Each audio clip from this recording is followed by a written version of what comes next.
क्या लोन लेना सच में बुरा होता है, या फिर कहें क्या लोन लेना भी अच्छा या बुरा हो सकता है? तो इस सवाल का जवाब हाँ है। आप खुद एक बार देश की कुछ सबसे बड़ी कंपनियों के रिकॉर्ड्स उठाकर देखेंगे तो आपको इनमें से कोई भी कंपनी ऐसी नहीं मिलेगी जिन्होंने बिल्कुल भी लोन नहीं लिया होगा। आज के समय में अडानी और टाटा की कई सारी कंपनीज के ऊपर हजारों करोड़ का कर्ज है। क्या उन्हें इनकी वजह से किसी दिक्कत का सामना करना पड़ रहा है? जी बिल्कुल भी नहीं। तो अब आप समझ ही गए होंगे कि मैं क्या कहना चाहता हूँ।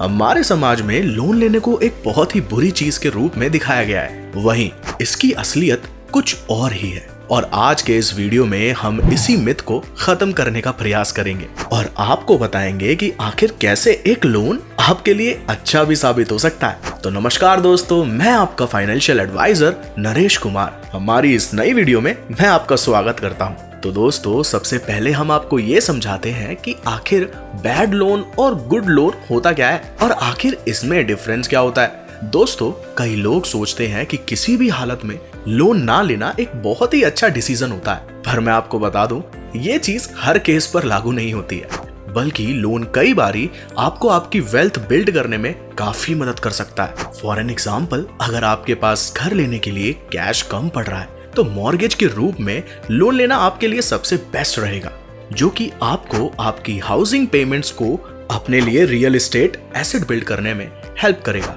मॉर्गेज जैसे सभी लोन्स को अच्छा लोन माना जाता है क्योंकि ये इसे लेने वाले इंडिविजुअल को वैल्यू प्रोवाइड कराते हैं और उन्हें वेल्थ बिल्ड करने में हेल्प करते हैं। ऑलराइट, अब जान लेते हैं बैड लोन्स क्या होते हैं। बैड लोन जनरली उन लोन्स को कहा जाता है जिनको आप किसी ऐसी चीज को परचेज करने के लिए लेते हैं जो कि एक डेप्रिशिएटिंग एसेट होते हैं। आसान शब्दों में कहें तो कोई ऐसी चीज जिनकी वैल्यू टाइम के साथ कम हो जाती है। सभी ऐसे लोन्स जो आपके फाइनेंस के लिए अच्छे नहीं होते। इनके इंटरेस्ट रेट यूजुअली काफी हाई होते हैं और बहुत ज्यादा लोन ले लेना आपके क्रेडिट स्कोर को भी इफेक्ट करता है। और ये कैसे इफेक्ट करता है एंड सिबिल से जुड़ी जानकारी आपको डिस्क्रिप्शन में या यहाँ ऊपर आई कार्ड में मिल जाएगी। चलिए आगे बढ़ते हैं। अब आपको ये तो समझ आ ही गया होगा कि आखिर बैड एंड गुड लोन्स में डिफरेंस क्या होता है। अब हम जानेंगे असल में ये good loans and bad loans होते कौन से हैं। इससे पहले दोस्तों, हम आपको बता दें कि अगर आप भी किसी बड़े अमाउंट का लोन लेने के बारे में सोच रहे हो तो दोस्तों, मैं नरेश कुमार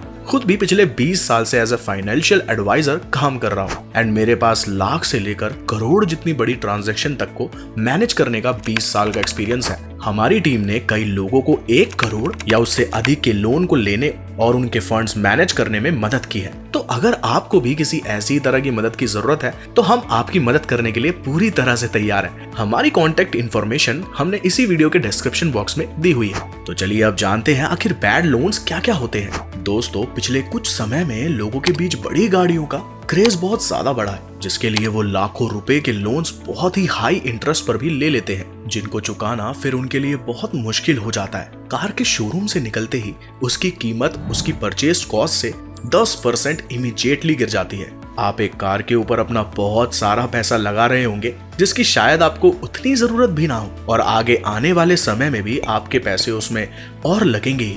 उसकी खुद की वैल्यू भी टाइम के साथ कम होती ही जाएगी। इसके साथ ही आजकल कई सारे महंगे स्मार्टफोन्स की भी डिमांड काफी ज्यादा है, जिनको लोग केवल अपने स्टैंडर्ड को मेंटेन रखने के लिए उन्हें ईएमआई पर परचेज कर लेते हैं। इसके अलावा कई लोग क्रेडिट कार्ड का इस्तेमाल भी अपनी लग्जरी लाइफ को फंड करने के लिए करते हैं, जिसे वो फिर टाइम पर पे नहीं कर पाते और उसके बाद उस पर इंटरेस्ट लगना शुरू हो जाता है। और ऐसे ही लोन्स को जिनकी असल में हमें जरूरत नहीं होती फिर भी हम अपने स्टैंडर्ड्स को हाई रखने के लिए और लग्जरी लाइफ जीने के लिए ले लेते हैं, इन्हीं को बैड लोन्स कहा जाता है। और वैसे तो ये एक अपने आप में ही एक बड़ा टॉपिक है जिसे हम डिस्कस कर सकते हैं हमारी आने वाली वीडियोस में, जिसमें मैं आपको हर एक बैड लोन के बारे में बताऊंगा कि कौन कौन से बैड लोन या बैड डेट होते हैं। उसके लिए आपको हमारे चैनल को सब्सक्राइब कर लेना है और बेल आइकन दबा देना ताकि जब भी वो वीडियो आए आप उसे मिस ना करो बिल्कुल भी।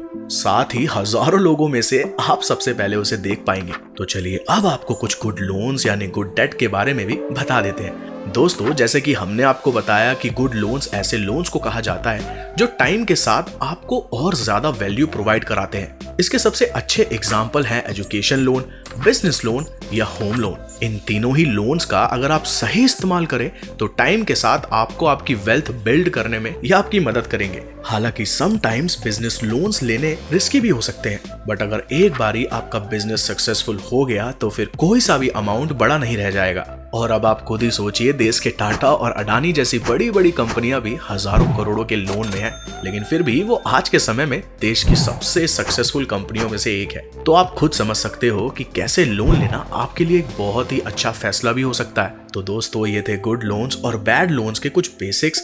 हम उम्मीद करते हैं कि इस वीडियो के बाद अब आपको गुड लोन्स और बैड लोन्स के बीच का फर्क अच्छे से समझ आ गया होगा। और अगर इसके बाद आपके मन में किसी भी तरह की फाइनेंशियल प्रॉब्लम से जुड़े कोई भी सवाल आ रहे हैं या इस वीडियो में बताई गई किसी भी चीज को लेकर आपके मन में कोई भी सवाल आ रहा है, तो आप हमें नीचे दिए गए नंबर पर कांटेक्ट करके अपने सवाल हमसे डायरेक्टली पूछ सकते हैं और हम अपनी तरफ से आपके हर संभव सवाल के जवाब देने की पूरी कोशिश करेंगे। इसके अलावा आप हमें फेसबुक और इंस्टाग्राम पर भी फॉलो करके वहां भी हमसे मैसेज करके अपने सवालों का जवाब पा सकते हैं। हम हमेशा आपके लिए इन सभी जगहों पर अवेलेबल हैं। हम आशा करते हैं कि आज के हमारे इस वीडियो से आपको काफी कुछ जानने को मिला होगा। तो ऐसे ही और वीडियोस के लिए हमारे चैनल को सब्सक्राइब करना एंड वीडियो को लाइक करना मत भूलिएगा। एंड अब हम मिलते हैं आपसे नेक्स्ट वीडियो में। तब तक के लिए स्टे हेल्दी देन वेल्दी।